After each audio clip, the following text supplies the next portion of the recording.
கதையின் பெயர் ஜென்மம். எழுதியவர் கௌதம் கருணாநிதி. நான் உங்கள் ஆர்ஜே ராஜ இந்திர பிரவீன். எல்லோருடைய இல்லங்களிலும் வாழையும் மஞ்சள் கொத்துக்களும் மாவிலை தோரணங்களும் அலங்கரித்தன. விஜயாலய சோழ மன்னன் மீண்டும் ஆட்சி பொறுப்பிற்கு வந்ததை நாடெங்கும் மக்கள் கொண்டாடினர். மன்னனின் ஆட்சியில் குற்றங்கள் குறைந்தன என்று சொல்வதை விடவும் குற்றங்களே இல்லாமல் போயின என்று கூறும் அளவிற்கு சிறப்பாக இருந்தது. அதற்கு காரணம் குற்றவாளிகளுக்கு வழங்கப்பட்ட கடுமையான தண்டனைகள். அதில் கழுவேற்றுதலை குறிப்பிட்டு சொல்லலாம். கழுவேற்றலை பார்க்கும் எவருக்கும் மீண்டும் குற்றம் செய்யும் எண்ணமே வராது. எனக்கு அச்சமாக இருக்கிறது, நான் இல்லை இந்த விளையாட்டிற்கு என்று வீரசேனன் கூற, தாங்களா அப்படி கூறுவது? தங்கள் வீரம் இந்நாடறியும். போயும் போயும் ஒரு பெண்ணை சந்திக்க தயங்கலாமா? இளஞ்செழியன் இளநகை பூத்தவாறு சொல்ல வீரசேனன் யோசித்தான்.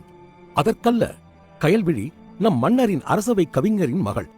ஏதேனும் குழப்பம் ஆனால் மன்னரின் சினத்திற்கு ஆளாக வேண்டியிருக்கும்.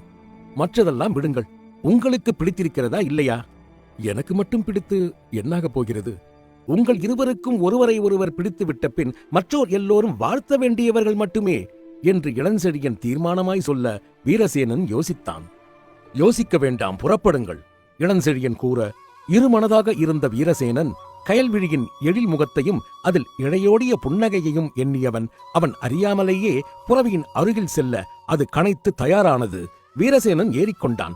இருட்டில் காற்றை கிழித்தபடி அவன் புறவியில் விரைந்ததை பார்த்த இளஞ்செழியன் கபடமாய் புன்னகைத்தபடி நின்று கொண்டிருந்தான்.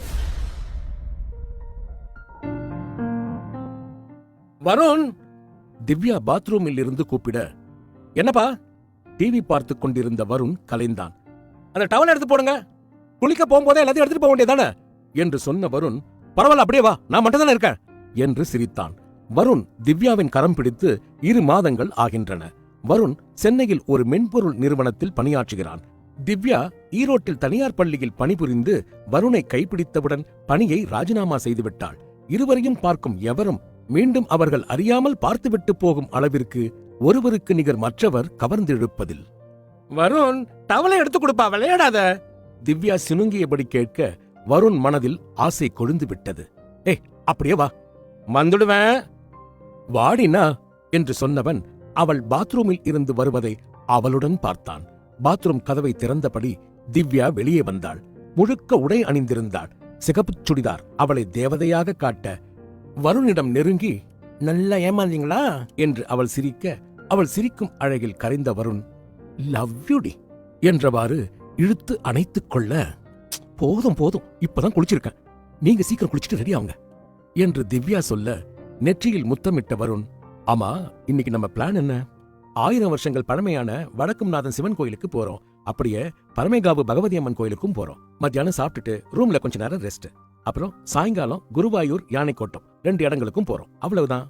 திவ்யா சொல்ல சிரித்தபடியே அவளை விடுவித்தவன், எல்லாரும் ஹனிமூனுக்கு ஊட்டி கொடைக்கானல்னு போவாங்க, நம்ம திருச்சூருக்கு வந்திருக்கோம், அதுவும் கோயில் கோயிலா சுத்துறதுக்கு என்று வருண் சொல்ல, பரவாயில்லப்பா, இன்னைக்கு மட்டும் தானே, நாளைக்கு அதிரிப்பள்ளி ஃபால்ஸுக்கு போறோம், அங்கிருந்து கொச்சின் போயிட்டு மூணாருக்கு போலாம். ஓகே? இன்னைக்கு நாம பார்க்க போற வடக்கும்நாதன் கோயில்ல தான் ஆதிசங்கரர் அம்மா வந்து வேண்டிக்கிட்டாங்க, தனக்கு ஒரு நல்ல மகன் வேணும்னு. அதனால ஆதிசங்கரர் பிறந்தார் என்று சொல்லிக்கொண்டே போன திவ்யாவை, எமடி போதும் தாயே, 2 நிமிஷம் டைம் கொடு, நான் குளிச்சுட்டு வந்துடுறேன் சிரித்தபடி சொல்லிவிட்டு குளிக்கச் சென்றான். ஷவரை திறந்து விட்டான். அவன் உச்சந்தலையில் தண்ணீர் படும்போது அவனுக்குள் ஏதோ அதிர்வு ஏற்பட விழிகள் சிவந்தன. கொஞ்சமாக கதவை விலக்கி திவ்யாவை பார்த்தான். மலர்ந்திருந்த அந்த முகம் அவன் கோபத்தை அதிகமாக்கியது. திவ்யா சாபனம்.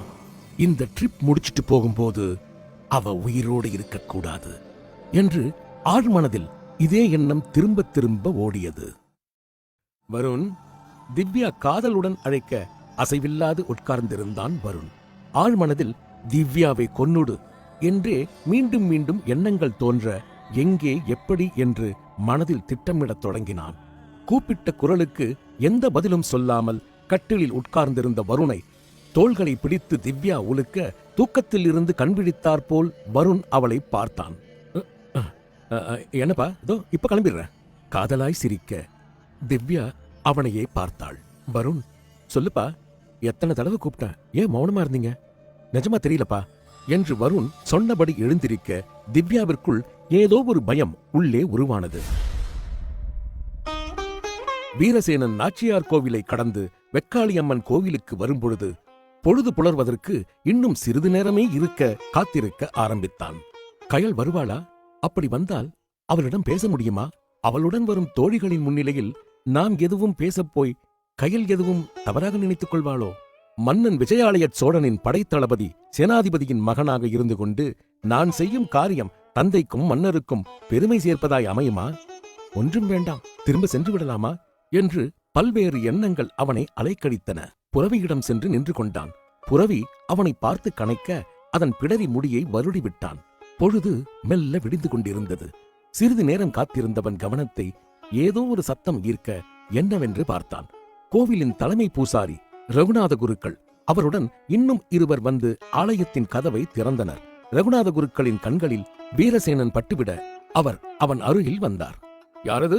வீரசேனனா என்று அவர் கேட்க, ஆமையா, ஆசி வழங்குங்கள். அவர் பாதம் பணிந்தான். அவர் அவனை பெருமையுடன் பார்த்தார். வீரசேனா, சிறு வயதில் கண்டிருக்கிறேன் உன்னை. மீண்டும் இப்போதுதான் காண்கிறேன். உன் வீரத்தை பற்றி அறிந்திருக்கிறேன்.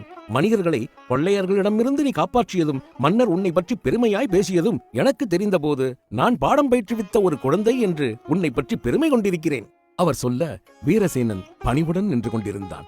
வெக்காளியம்மன் எப்போதும் உனக்கு துணை இருப்பாள். வா, உள்ளே வா. அவர் அழைக்க மறுப்பின்றி பின் சென்றான். அப்போது ஆலயத்தின் நுழைவாயிலில் கயல்விழி தன் தோழியருடன் நுழைந்தது. மேக கூட்டத்தில் ஒளிரும் விண்மீன்களிடையே நிலா ஒன்று தனித்துவமான எழிலில் நுழைந்ததை ஒத்திருக்க அவள் விழிகள் மட்டும் அவள் வசம் இல்லாது எவரையோ எதிர்பார்த்தன. திருச்சூர் வடக்கும் நாதன் ஆலயம். வருண் நீல நிற சட்டையும் வெள்ளை வேட்டியும் அணிந்திருக்க, திவ்யா நீல நிற புடவையில் எல்லோரையும் திரும்பி பார்க்க வைக்கும் அழகில் இருந்தாள். இதுதாங்க திருச்சூர் ரவுண்ட். வடக்கும் நாதன் கோயிலுக்கு மொத்தம் 4 வாசல் இருக்கு. இதுதான் திருச்சூர்லயே பெரிய கோயில். இங்க சிவனுக்கு வடக்கும் நாதன்னு பேரு. இந்த கோயில் இங்க இருக்கிறதால தான் இந்த ஊருக்கு திருசிவப்பேரூர் அப்படின்னு பேர் வச்சு அது காலப்போக்கில திருச்சூர்னு மாறிடுச்சுங்க. திவ்யா ஒரு குழந்தையைப் போல் ரசித்து சொல்ல அவள் முகத்தையே பார்த்து ரசித்துக் கொண்டிருந்தான். இந்த கோயிலுக்கு ஒரு ஐதீகம் இருக்குப்பா. என்ன சொல்லு, அதையும் கேட்டுக்கிறேன். புதுசா கல்யாணம் பண்ணிக்கிறவங்க இங்க வந்து வடக்குநாதனை வேண்டிக்கிட்டா அவங்களுக்கு பிறக்கிற குழந்தைக்கு கடவுள் அருள் எப்பவும் இருக்கும்னு ஆதிசங்கரோட அம்மா இங்க வந்து வேண்டிக்கிட்டு தான் ஆதிசங்கரர் பிறந்தார்னு அவள் சொல்லும் போது வருண் கொஞ்சமாய் புன்னகைக்க, என்னப்பா? இல்ல திவ்யா, காலையிலேயே இதை நீ சொல்லிட்ட. இருந்தாலும் பரவாயில்ல, நான் எத்தனை தடவை இதை கேட்டாலும் முதல் தடவை கேட்கிற மாதிரியே கொட்டுற என்று வருண் சிரிக்க, போதும் வாங்க. அவன் சிரிப்பை மனதில் ரசித்தாலும் அவன் மீது கோபம் இருப்பதை போல் முகத்தை வைத்துக் கொள்ள, திவ்யா குட்டி அவன் காதில் வந்து சொல்ல அவளுக்கு சிலிர்த்தது. இது கோயில். கண்களை உருட்டினாள். திரும்ப பண்ணு திவி, செம்மையா இருக்கு. எங்கங்க? திரும்ப பண்ணு திவி, செம்மையா இருக்கு. அவன் சொல்ல தன்னை மறந்து சிரித்தவள், ஆக உள்ள போலாம். இருவரும் ஆலயத்தில் நுழைந்தனர். வருணுக்குள் மெல்ல மாற்றம் நிகழத் தொடங்கியது. கண்கள் சிவக்க எங்கிருக்கிறோம் என்று பார்த்தான். பறந்து விரிந்த கோவிலையும் அந்த சூழ்நிலையையும் பார்த்தவன் மனதில் ஏதோ தோற்றம் மங்களாக தெரிந்தது. இல்லை, நான் இல்லை, என்னை கழுவேற்ற வேண்டாம். ஒரு தவறும் செய்யவில்லை, விடுங்கள் என்னை. நான் வருவேன். எத்தனை ஜென்மம் எடுத்தாலும் என்னிடம் நீ தப்ப முடியாது. அவன் காதில் இந்த குரல் மீண்டும் கேட்க அவன் உடம்பு முழுதும் ஏதோ வழிவதாய் ஓர் உணர்வு தோன்ற என்ன என்று பார்த்தான். உடல் முழுவதும் ஆங்காங்கே ரத்தம். திவ்யா எங்கே என்று தேடினான். கண்களை மூடி பிரகாரம் சுற்றத் தொடங்கியவளை பார்த்த வருணின் கண்களில் கொலை வெறி. சுற்றுமுற்றும் பார்த்தான். இன்னும் பொழுது சரியாக விடியாத வேளை. ஆலயத்தில் அவர்களைத் தவிர யாரும் இல்லை. ஏதேனும் ஆயுதம் கிடைக்குமா என்று பார்த்தவன் கண்கள் மலர்ந்தன. கீழே கிடந்த அதை நோக்கி செல்லத் தொடங்கினான். ஏதேனும் ஆயுதம் கிடைக்குமா என்று தேடிய வருண் கீழே கிடந்த அந்த ஆயுதத்தை நெருங்கிய வேளையில் எதிரே அந்த முனிவர் நின்றிருந்தார். அவனை பார்த்து புன்னகைத்து, வரு, என் அருகில் வந்துவிடு என்று தன் கைகளை நீட்ட வருண் அவரை கெட்டியாக பற்றிக் கொண்டான். திவ்யா எங்க என்று நினைத்து தேடினான். சாமி, வருண் ஏதோ சொல்ல முயல அவர் அவனை தீர்க்கமாய் பார்த்தபடி, ஒன்னும் பரையண்டா, ஞான் நோக்கிக் கொள்ளாம் என்று சொன்னவர் வருணை சாந்தமாக பார்த்த அதே வேளையில், எங்க இன்னும் வருண காணோம் என்ற திவ்யா பின்னோக்கி நடந்து வர, திவ்யா வருணின் குரலில் உந்தப்பட்டு அவனை நோக்கி நடந்தாள். என்ன வருண், என்னாச்சு? உடம்பெல்லாம் இப்படி வேர்த்திருக்கு என்று கேட்டபடியே வந்த திவ்யா முனிவரை திகைப்புடன் பார்த்தாள். வருண், இவர் யாரு? வருண் ஒன்றும் சொல்லாமல் அமைதியாக இருக்க முனிவர் பேசத் தொடங்கினார். இப்ப நாம நின்னுகிட்டு இருக்கிற இந்த இடத்துல இருந்துதான் கோயில் ஆரம்பிக்குது. மனசுலையோ உடம்புலையோ எந்த பிரச்சனை இருந்தாலும் இந்த கோயில்ல வந்து மனமுருக வேண்டினா நல்லதே நடக்கும். திவ்யா இதெல்லாம் எதற்கு இவர் நம்மிடம் சொல்கிறார் என்று பார்த்து கொண்டிருக்க வருணுக்கு எல்லாம் புரிந்தது. உடல் எங்கும் ரத்தம் என்று நினைத்தது வியர்வை. ஆனால் ஆயுதம் தேடியது மங்களாக நினைவிற்கு வர ஏதோ தனக்குள் ஒரு சிக்கல் என்று புரிந்தான். ஆயினும் என்ன சிக்கல் என்று முழுவதும் புரியாமல் ஓர் அயர்ச்சி அவனிடம் வெளிப்பட்டது. வேட்டைக்காரன் சன்னதிக்கு அவர்கள் மூவரும் வந்தனர். முனிவர் திவ்யாவை அழைத்தார். இந்த கோயில்ல இருக்கிற வரைக்கும் எந்த சிக்கலும் வராது. எவ்வளவு சீக்கிரம் நீங்க வாசுதேவ பணிக்கரை பாக்குறீங்களோ அவ்வளவு நல்லது, மனசிலாயோ என்று சொன்னவர் வருணிடம் வந்தார். நெற்றியில் கை வைத்து தனக்குள் ஏதோ சொல்லிக் கொண்டார். விடைபெற்று செல்ல முயன்றவரிடம், நாங்க ஏன் அவரை போய் பார்க்கணும், அவர் எங்க இருக்காரு என்று திவ்யா கேட்க, பணிக்கர் திருவம்பாடி கிருஷ்ணன் கோயில்ல போய் யார கேட்டாலும் சொல்லுவாங்க என்று சொல்லிவிட்டு செல்ல முயன்றவரிடம், சாமி எதுக்கு நாங்க போய் அவரை பார்க்கணும்னு சொல்லாமலே போறீங்களே? அவர் சிரித்துவிட்டு திவ்யாவை ஊடுருவி பார்த்து, நீங்க 2 பேரும் உயிரோட இருக்கணும்னா அதுக்கு அவரை போய் பார்க்கறது தான் வழி என்று சொல்லிவிட்டு போக வருண் திவ்யா இருவரும் அதிர்ந்து போய் நின்றனர். உறையூர் வெக்காளியம்மன் கோயில். கயல்விழியின் விழிகள் வீரசேனன் எங்கிருக்கிறான் என்று தேடின. எங்கே அவர்? வந்திருக்கிறாரா? வந்திருந்தால் வெளியே எங்கேயாவது தான் இருப்பார். இங்கு இல்லையே. ஒருவேளை வராமல் இருந்திருப்பாரோ? நிச்சயமாக அப்படி இருக்க வாய்ப்பில்லை. அம்மா, உன் ஆலயத்திற்கு இவ்வதிகாலையில் உனக்கு தீபம் போட்டு வழிபட வந்திருக்கிறேன். அம்மா, என் மீது கருணை காட்டு. கயல்விழியின் மனதில் பலவாறான எண்ண ஓட்டங்கள். தவித்த தன் மனதை அடக்கினாள். திரும்புகையில் சட்டென்று மலர்ந்தாள். சிறிது தூரத்தில் ரகுநாத குருக்களுடன் வீரசேனன் ஏதோ பேசியபடி வர, தனக்குள் உண்டான அதீத நாணத்தை எவரும் கண்டுபிடித்துவிடக் கூடாது என்று மறைக்க முயன்றவளின் முயற்சி அருகில் இருந்த அவள் தோழி கலைவாணிக்கு இளநகையை வரவழைத்தது. வீரசேனன் விழிகளும் கயல்விழியை கண்டுவிட இதயம் படபடத்தது. இதற்கு முன் இப்படி ஒரு அவஸ்தை எனக்கு தோன்றவில்லையே, இன்று மட்டும் ஏன் இப்படி? வீரசேனா, என்னவாயிற்று? அருகில் வந்த ரகுநாத குருக்கள் கேட்க, இல்லை ஐயா, ஒன்றுமில்லை என்று சமாளித்தான். வீரசேனனின் விழிகளும் கயல்விழியின் விழிகளும் தமக்குள் தாம் கலந்து கொண்டன. தமக்காகவே தவித்தோம் தாம் என்றும், பரிமாறிக்கொண்டு தாம் இக்கணத்திற்கென காத்திருந்தோம் என்றும் பரவசப்பட்டுக் கொண்டன. போதும் கயல். கலைவாணி சமிக்ஞை கொடுக்க கயல்விழி வீரசேனனிடம் விழிகளால் விடைபெற்றாள். அவர்கள் செல்வதையே பார்த்துக் கொண்டிருந்தான் வீரசேனன். சில நிமிடங்களில் அந்த பகுதியை அதிர வைத்தது ஓர் அலறல் சத்தம். வீரசேனன் விரைந்தான். சத்தம் வந்த திசை நோக்கி பாய்ந்தான். அதே கணம் அவன் கைகள் உடைவாளை மின்னல் வேகத்தில் எடுத்திருந்தது.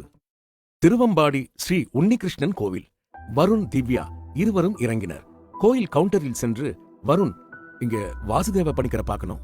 கவுண்டரில் இருந்தவரின் விழிகளில் கொஞ்சம் கலவரம் வந்து சட்டென்று சுதாரித்துக் கொண்டார். ஒரு சிறிய காகிதத்தில் வழி எழுதி கொடுத்தார். அவர் சொன்ன வழியில் கோவிலின் பின்புறம் இருந்த வாசுதேவ பணிக்கரின் வீட்டை அவர்கள் அடையும் போது மணி 10. வாசுதேவ பணிக்கர் மிகவும் சாதாரணமாக இருந்தார். உட்காரச் சொன்னார். இருவரின் ஜாதகங்களையும் அலசி பார்த்தார். இருவரின் கைரேகைகளையும் பார்த்தார். இருவரிடமும் தனித்தனியாக என்ன நடந்தது, எதற்கு பார்க்க வந்திருக்கிறீர்கள் என்று கேட்டறிந்த பின் தனக்கு முன் சோழிகளை உருட்டினார். அவர் முகம் மாறியது. மீண்டும் சோழிகளை உருட்டினார். இம்முறை முகம் மாற்றம் மட்டும் அல்லாது ஒரு நடுக்கத்திற்கு உள்ளானார். சத்தம் வந்த திசை நோக்கி பாய்ந்த வீரசேனன் அங்கே கயல்விழியும் அவள் தோழி கலைவாணியும் பயந்து போய் நிற்பதை பார்த்தவன் அவர்கள் பார்வை போன இடம் பார்த்தான்.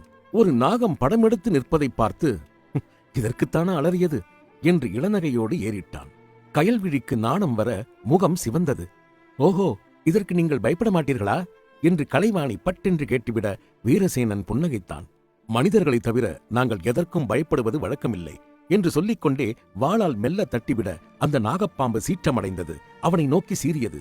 கயல்விழி அச்சமடைந்து வீரசேனனையே பார்க்க அவன் லாவகமாக அந்த பாம்பை வாளால் எடுத்து காட்டில் எறிய அது எங்கோ ஓடிச் சென்று மறைந்தது. இரு பெண்களும் நிம்மதி பெருமூச்சு விட, இனி தங்களுக்கு அச்சமில்லையே, பொய்கொள்வீர்கள்தானே என்று வீரசேனன் கேட்க கலைவாணி குறும்புடன் பதிலளித்தாள். எங்களுக்கில்ல, உங்களுக்குத்தான் அச்சம். வீரசேனன் புன்னகைத்தபடி, அது அச்சமல்ல, மிகையான அன்பு என்று அவன் சொல்ல கயல்விழி அவனை நன்றியுடனும் நாணத்துடனும் பார்த்தாள். கயல், நீ இப்போது என்னுடன் வருவது போல் தெரியவில்லை. நான் வேண்டுமானால் முன்னே செல்லட்டுமா என்று கலைவாணி கேட்க கயல்விழி அவளை விழிகளால் கெஞ்சினாள். கொண்டு வரத்தான் நான் இருக்கிறேனே என்று வீரசேனன் சொல்ல, கொண்டு போக என்று வேண்டுமானால் சொல்லுங்கள் என்று கலைவாணி சிரிக்க, என்ன இது விளையாட்டு என்று கயல்விழி கலைவாணி கொண்டாலும் அவள் பேசியதை விரும்பவே செய்தாள். ஓரக்கண்ணால் வீரசேனனை பார்த்த அவள் உள்ளம் பரவசத்துடன் புன்னகைக்க, வீரசேனன் விழிகளால் விடை பெற்றான். வரட்டுமா? சென்றாக வேண்டுமா? செல்லத்தானே வேண்டும். காத்திருப்பேன் மீண்டும் காண்பதற்கு. விழிகளால் பேசியபடி பிரிந்து சென்றவர்களை இரு விழிகள் எவருக்கும் தெரியாமல் பார்த்துக் கொண்டிருந்தன. அவ்விழிகளில் குரோதம் கொப்பளித்தது. திவ்யா, வருண் இருவரும் பணிக்கரை பார்த்தபடி அமர்ந்திருக்க, சற்றே உள்ளம் நடுங்கிய பணிக்கர் மெதுவாக வருணை பார்த்து, கொஞ்ச நாளா தூக்கம் அதிகமா வருதா என்று பணிக்கர் கேட்க, வருண் அதிசயித்தான். ஆமா சாமி, இப்பெல்லாம் நீ எங்க இருக்கிற, என்ன பண்றேங்கிறது உனக்கே தெரியாம போறதா? பணிக்கரின் கேள்விக்கு வருண் திவ்யாவை அவஸ்தையாய் பார்க்க, அவள் அதிர்ந்து போய் வருணை பார்த்தாள். அவன் தயக்கத்துடன் ஆமா சாமி என்றான். உன் உடம்புல இருக்கிற சக்தி எல்லாத்தையும் யாரோ உறிஞ்சி எடுத்துட்டு உன்னை சக்கையா துப்புற மாதிரி தோணுதா? ஆமா சாமி. பணிக்கர் வருணை பரிதாபமாக பார்த்து தனக்குள் பிரார்த்தித்தார். உனக்கு தெரியாமலேயே உனக்குள்ள நடக்கிற இந்த மாற்றங்கள் மறுபடியும் எப்பயாவது உனக்கு ஞாபகம் வர்றதுண்டா? கொஞ்சம் மங்களா நான் என்ன ஆசைப்பட்டேங்கிறது என் நினைவுக்கு வரும். ஆனாலும் என்னால என்ன புரிஞ்சிக்க முடியல சாமி. அவன் சொல்ல திவ்யா அவனை பயத்துடன் பார்த்தாள். பணிக்கர் பேசத் தொடங்கினார். உனக்குள்ள ஏதோ ஒரு துரு ஆத்மா நுழைஞ்சிருக்கு. அத சரியா சொல்லணும்னா அது ஒரு ஆவி. ஏதோ ஒரு ஜென்மத்துல நிறைவேறாத ஆசை கொண்டு கொடூரமாய் கொல்லப்பட்ட ஒரு ஆவி உனக்குள்ள அப்பப்போ ஊடுருவுது. அந்த ஆவி என்ன கேக்குது, அது யாருன்னு எனக்கு தெரியாது. அதே சமயம் நீ சொன்னதை வச்சு பார்க்கும்போது நீங்க 2 பேரும் தனியா இருக்கிற நேரம் பார்த்து ஆவி உனக்குள்ள நுழைஞ்சிடுது. கொடூரமான முறையில உன்னை ஆட்டி படைக்குது. அந்த ஆவி ஏன் உனக்குள்ள தொடர்ச்சியா இருக்க முடியலன்னா, உன் மனைவி திவ்யா தெய்வாம்சம் கொண்ட பெண்மணி. உள்ளங்கையில இருக்கிற சக்கரம் அந்த ஆவிய ரொம்ப நேரம் இருந்து கெடுதல் செய்ய விடாது. அதனால உனக்குள்ள தொடர்ந்து இருக்க முடியாத அந்த ஆவி எப்போதும் உன்னை பின்தொடர்ந்துகிட்டே இருக்கு. உனக்கு எப்பெல்லாம் இறைவனோட பலம் குறையறதோ அப்பெல்லாம் அந்த ஆவி உனக்குள்ள ஊடுருவும்.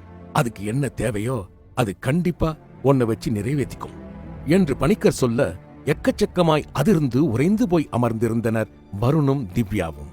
சாமி, திவ்யா அழைக்க அவர் அவள் பக்கம் திரும்பினார்.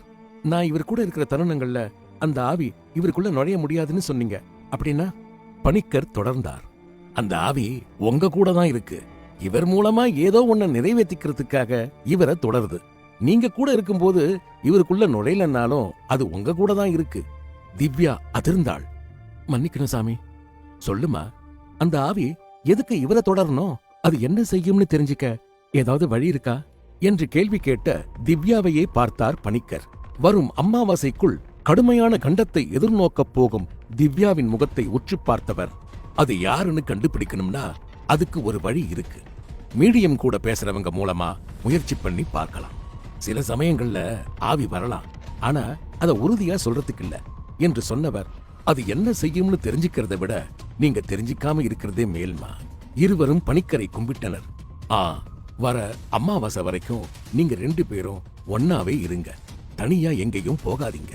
ஏன்னா ஒரு மாரகத்துக்கான வாய்ப்பு உங்க 2 பேர் ஜாதகங்கள்லயும் இருக்கு என்று சொன்ன பணிக்கரை குழம்பியபடியே பார்த்த வருண் கேட்டான். ஐயா, மாரகம்னா? அவர் வருணை தீர்க்கமாய் பார்த்தபடி சொன்னார். மாரகம்னா மரணம். வீரசேனா. தந்தை சேனாதிபதியின் குரலில் கலக்கமும் கடுமையும் இருக்க வீரசேனன் அவரை ஏறிட்டான். சொல்லுங்கள் தந்தையே. நாம் காலம் காலமாக சோழ மன்னனுக்கு சேவையாற்றி வருகிறோம். ஆம் தந்தையே. நம் செயல்பாடுகள் மன்னரின் புகழுக்கு கிஞ்சித்தும் இழுக்கு ஏற்படுத்திவிடக் கூடாது என்பதையும் நீ அறிவாயல்லவா என்று அவர் கேட்க, ஆம் தந்தையே என்று உறுதியான குரலில் சொன்னவன் முகத்தையே பார்த்தவர், பிறகெதற்கு கோவில் கோவிலாய் சுற்றுகிறாய் வீரசேனா? தந்தையின் கேள்விக்கு வீரசேனன் திகைத்து போய், அது வேண்டாம் வீரசேனா. எப்போது உன்னால் ஒரு கேள்விக்கு விடையளிக்க நேரும் போது தயக்கம் வருகிறதோ அப்போதே நீ புரிந்து கொள்ள வேண்டும் அது தவறான செயல் என்று சொன்னவர், எனக்கு ஒரு வாக்கு தருவாயா என்றார். அவரையே பார்த்த வீரசேனன், ஆணையிடுங்கள் தந்தையே என்றான். உன் உடைவாளின் மீது ஆணையாக நீ கோவிலுக்கு சென்ற காரணத்தை விட்டு விடுகிறேன் என்று எனக்கு வாக்கு கொடுப்பாயா என்ற அவர் கூர்மையாக அவனை பார்க்க வீரசேனன் தடுமாறினான். சாவக்காடு ரிசார்ட்ஸ். இரவு 10 மணி. வருண் அமைதியாக அமர்ந்திருந்தான். அருகில் திவ்யா அவனையே பார்த்தபடி சொன்னாள், கவலைப்படாதீங்க, நான் இருக்கேன். திவ்யா, சொல்லுப்பா, பணிக்கர் சொன்னதுல உனக்கு நம்பிக்கை இருக்கா? முழுசா நம்பிக்கை இல்லைனாலும் நடக்கிறத வச்சு பார்க்கும்போது நம்பாமலே இருக்க முடியலப்பா. திவ்யா, ஒன்னு சொல்லட்டுமா? சொல்லுப்பா. நாம ஹனிமூன் ட்ரிப்பை கேன்சல் பண்ணிட்டு திரும்ப போயிடலாமா? அப்ப பணிக்கர் சொன்னது, அவர் சொன்னதுல எனக்கு பெருசா நம்பிக்கை ஒண்ணு இல்லப்பா. அவர் என்ன சொன்னாரு? ஆவி ஒண்ணு எனக்குள்ள இருக்கும், இல்லனா நம்ம கூடவே இருக்கும்னு தானே. இப்போ நம்ம கூட ஆவி இருக்குமா என்ன என்று வருண் சிரித்தான். திவ்யா அவனை யோசனையாய் பார்த்தாள். வருண் சொன்னது சரியாக இருப்பதாக தோன்றிய அதே நிமிடம் இருட்டின் அமைதியை குலைத்தபடி ஏதோ பயங்கர சத்தம் கேட்க, வருண்! திவ்யா பதட்டமானாள். அவனும் அந்த சத்தம் கேட்டு திடுக்கிட்டு போய் எழுந்தான். ஜன்னல் வழியாக வெளியே பார்க்க ஒரு ஜோடி விழிகள் அவனையே வெறித்து பார்த்தன. பூனை வருண்! வருணும் அதை பார்க்க பூனைதான். ஆனால் அதன் உடல் இரு துண்டுகளாக ரத்தம் வழிந்தபடி கிடக்க வருண் பயங்கரமாய் அதிர்ந்தான். திவ்யா! பயத்தில் தன்னிச்சையாக அழைத்தான். திவ்யா ஒன்றும் சொல்லாமல் கட்டிலில் அமர்ந்திருக்க, திவ்யா, அங்க பூனை என்று சொல்ல ஆரம்பித்தவன் திவ்யாவின் முகத்தில் இருந்து ரத்தம் வழிவதை பார்த்து உறைந்து போனான். அவனையே இமைக்காது பார்த்த திவ்யா, என்னடா தப்பிக்க பாக்குறியா? எங்க போனாலும் அங்க வருவண்டா. அவனை ஸ்பஷ்டமாய் எச்சரித்த திவ்யாவின் முகம் இன்னும் கோரமாய் அவனை பார்க்க தன்னிலை மறந்து கத்தினான் வருண். திவ்யா! வருண், என்ன பாச்சு என்ற குரல் வேறு திசையில் இருந்து வர வருண் திகைத்தான். நீ நீ நீ எங்க இருந்த? பூனை எப்படி செத்துச்சுன்னு பார்க்க போன. காம்பவுண்ட் கேட் கம்பியில விழுந்திருக்கும் போல இருக்கு. அப்ப கட்டில இவ்வளவு நேரம் உட்கார்ந்து இருந்தது யாரு? வருணின் ரத்த அழுத்தம் எகிரியது. எனக்கு வாக்கு கொடு, கயல்விழியை மறந்து விடுவேன் என்று. தன் முன் கை நீட்டியபடி நின்ற தந்தை சேனாதிபதியை ஒரு முறை தீர்க்கமாய் பார்த்த வீரசேனன், அப்படியே ஆகட்டும் தந்தையே என்று அவரின் கரம் பற்றினான். உன்னை நினைத்தால் எனக்கு மிக பெருமையாக இருக்கிறது சேனா. தந்தையே, எனக்கு ஆசி வழங்குங்கள் என்று அவரின் பாதம் தொட்டு கண்களில் ஒற்றிக்கொண்டான். கயல்விழி அவன் மனதில் வந்து அமர்ந்து, என்னை கைவிட்டு விட்டீர்களா என்று கேட்பது போல் உணர்ந்தான். உயிர் கொடுத்த தந்தை கேட்கையில் மறுப்பதற்கு மனமில்லை. என்னை மன்னித்து விடு கயல்விழி என்று மானசீகமாக மன்னிப்பு கேட்டான். மறுநாள் காலை அரசவைக்கு செல்லும் வழியில் இளஞ்செழியன் எதிர்பட்டான். வீரசேனா, என்னை பார்த்தும் பார்க்காதது போல் போக பார்க்கிறாய்? அப்படியெல்லாம் ஒன்றுமில்லை செழியா. ஏன் வந்தேன் என்று கேட்க மாட்டாயா? போகட்டும், நானே சொல்கிறேன். இளஞ்செழியன் சொல்ல வீரசேனன் மௌனமாய் நின்றான். கயல்விழிக்கு மணமுடிக்க ஏற்பாடுகள் நடைபெறுகின்றன. இதை எதற்கும் உன் காதில் போட்டு வைக்கலாம். நீ என் நண்பனாயிற்றே என்றுதான் சொல்ல வந்தேன். வீரசேனனுக்கு இதயத்தில் கத்தியால் துளைத்தார் போல் இருந்தது. செழியா, சொல் வீரசேனா, கயல்விழி குறித்து நாம் இனிமேல் எதுவும் பேசிக்கொள்ள வேண்டாம். பேச வேண்டாமா? ஏன்? கயல்விழி வேறிடம் சென்று வாழப்போகும் பெண். அதனால்தான். என்ன சொல்கிறாய்? ஆம், நிலைமை அப்படித்தான் இப்போது. ஏன், நீ வெக்காளியம்மன் கோவிலுக்கு செல்லவில்லையா? சென்றேன். கயல்விழியை காணவில்லையா? கண்டேன். பிறகு? என்னை எதுவும் கேட்காதே செழியா. நான் ஒரு சூழ்நிலை கைதி. நல்லது வீரசேனா. ஒரு பெண்ணை உன்னை விரும்ப வைத்துவிட்டு உன் சூழல் குறித்து மட்டுமே நீ யோசித்தால் இதுவன்றோ சந்தர்ப்பவாதம்? நீ ஒரு சந்தர்ப்பவாதி வீரசேனா. உன்னை என் நண்பன் என்று சொல்வதில் வேதனைப்படுகிறேன்.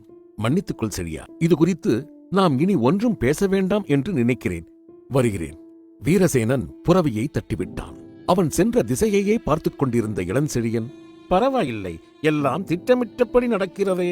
இனியும் நான் மனதில் நினைத்தது நடந்துவிட்டால் நான் தான் இனி எல்லாம் என்று மனதில் பூரிப்பாய் நினைக்க வானில் வல்லூறு ஒன்று வட்டமிட்டது. கயல்! குரல் கேட்ட திசையில் திரும்பி பார்த்தாள் கயல்விழி. அங்கு அவள் தோழி கலைவாணி. கயல்விழி முகம் மலர்ந்தது. வா கலை, இந்த இரவு நேரத்தில் எங்கே இல்லத்தில் இல்லாமல் தோட்டத்திற்கு வந்திருக்கிறாய் என்று குறுநகையுடன் கேட்க கயல்விழி புன்னகை புரிந்தாள். என் மனதில் இருப்பவற்றையெல்லாம் எங்கேயாவது பகிர்ந்துதானே ஆக வேண்டும். அதுதான் நான் ஆசையாக வளர்க்கும் இந்த தோட்டத்தின் பூக்களிடம் என் மனக்குறையை சொல்லிக் கொண்டிருக்கிறேன். கலைவாணி சிரித்தாள். ஓ, அப்படி என்ன மனக்குறை அருமை பெண்ணே? எப்படி கட்டுப்படுத்தினாலும் அவரை பற்றியே நினைக்கும் மனதை வைத்துக் கொண்டு நான் என்ன குறைப்பட்டுக் கொள்வது? என்ன கவலை கயல், எதற்கு பதட்டம்? இயல்பாக இரு. நாம் பெண்கள் பதட்டப்பட்டால் தவறாக தெரிவோம் என்று கலைவாணி சொல்ல கயல்விழி தலையசைத்து ஆமோதித்தாள். நீ சொல்வதும் சரிதான் கலை, எல்லாம் நல்லபடி நடக்கும், நான் இருக்கிறேன் என்று கயல்விழியின் கைகளை பற்றிய வேளையில் கயல் அன்னை அழைக்கும் குரல் கேட்க இருவரும் மாளிகைக்குள் சென்றனர். கயல்விழியின் அன்னை அருகில் வந்தார். இனி நீ வெளியிடங்களுக்கு செல்வதை தவிர்த்தாக வேண்டும் மகளே. என்ன சொல்கிறீர்கள் அம்மா? கயல்விழியின் கண்களில் குழப்பத்தைக் கண்ட அன்னை புன்னகையுடன் கூறினார். உனக்கு திருமண யோகம் கூடி வந்திருக்கிறது மகளே. கயல்விழி அதிர்ந்து போய் அன்னையை பார்க்க கலைவாணி கயல்விழியின் கைகளை பிடித்தாள். சாவக்காடு ரெசார்ட்ஸ். சுவர்கோழிகள் கத்தும் சத்தம் மட்டும் எங்கிருந்தோ கேட்க வருண் உறக்கம் வராமல் புரண்டு புரண்டு படுத்தான். எழுந்து தண்ணீர் குடித்தான். அருகில் திவ்யா தன்னையும் மீறி உறங்கியிருந்தாள். அருகில் சென்று நெற்றியில் முத்தமிட்டான். கொஞ்ச நேரம் தூங்கும் மனைவியை ரசித்தான். வெளியே ஏதோ சத்தம் கேட்க வருண் படபடப்பானான். என்ன சத்தம் என்று உன்னிப்பாக கேட்டான். யாரோ பலமாய் மூச்சிரைக்கும் சத்தம். பணிக்கர் கொடுத்த குங்குமத்தை எடுத்து நெற்றியில் இட்டுக்கொண்டான் வருண். சத்தம் எங்கிருந்து வருகிறது என்று கவனித்தவனுக்கு புலனானது. வெளியில் இருந்து சத்தம் இப்போது பலமாய் ஜன்னல் வழியாக பார்த்தான். நாட்டு நாய் ஒன்று நல்ல உயரத்தில் அவனையே வெறித்து பார்த்தது. இயல்புக்கு மாறாக பலமாய் மூச்சிரைக்க அதோட வாயில என்ன ஏதோ சிகப்பா சொற்ற மாதிரி இருக்கு. ரத்தம், இரத்தத் துளிகள். எக்கச்சக்கமாய் அதிர்ந்து போனவன் ஜன்னலை பூட்டினான். அவனுக்கு கொஞ்சம் ஆசுவாசமாய் இருக்க சற்று திரும்பினான். அதிர்ந்து போனான். திவ்யா அவனையே பார்த்துக் கொண்டிருந்தான். திவ்யா, நீ இன்னும் தூங்கலையா? அவள் ஒன்றும் சொல்லாமல் அவனை இமைக்காமல் பார்த்தாள். என்னாச்சுப்பா, நீங்க என்ன பண்றீங்க? தூக்கம் வரல, அதான். வருண் சொல்லும் போதே மூச்சிரைக்கும் சத்தம் இப்போது இன்னும் பலமாக மிக அருகில் கேட்க வருண் இதயத்தில் யாரோ சம்மட்டியால் ஓங்கி அடித்தார் போல் உணர்வு. திவ்யா, கதவை திறந்து பார்க்கட்டுமா என்று கேட்க திவ்யா ஒன்றும் சொல்லாமல் இருக்க, உன்னதாம்பா என்று திரும்பியவன் அதிர்ந்து போய் பார்க்க அவன் இதயம் எக்கச்சக்கமாய் துடிக்க ஆரம்பித்தது. ஒரு புகை மட்டும் வெண்மையாய் அவனை சூழ்ந்து கொண்டது. என்னால முடியல, என்னை கழிவேற்றினவை விடாத, இப்பவே கொன்னுடு.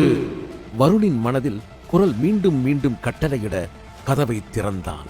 அந்த நாட்டு நாய் ரத்தம் வழியும் வாயுடன் அவன் முன் வந்து நின்றது. இன்னும் ரத்தம் கிடைக்குமா என்று மூச்சிரைக்க அதை புன்னகையுடன் பார்த்த வருண் கத்தியை எடுத்தான். அதன் கூர்மையை விரலை அழுத்தி சோதித்தான். வருண்! திவ்யா அலறினாள். உஷ்! வாயில் விரல் வைத்து வருண் மிரட்டினான். திவ்யா அவசரமாக எழுந்து பாத்ரூமில் நுழைந்து கதவை தாழிட்டுக் கொள்ள வருண் புன்னகையுடன் பாத்ரூமிற்கு வெளியே சேரை இழுத்து போட்டு அமர்ந்தான். காத்திருக்க ஆரம்பித்தான். நாட்டு நாயும் ரத்தம் வழியும் வாயுடன் மூச்சிரைத்தபடி அவனையே பார்த்துக் கொண்டிருந்தது.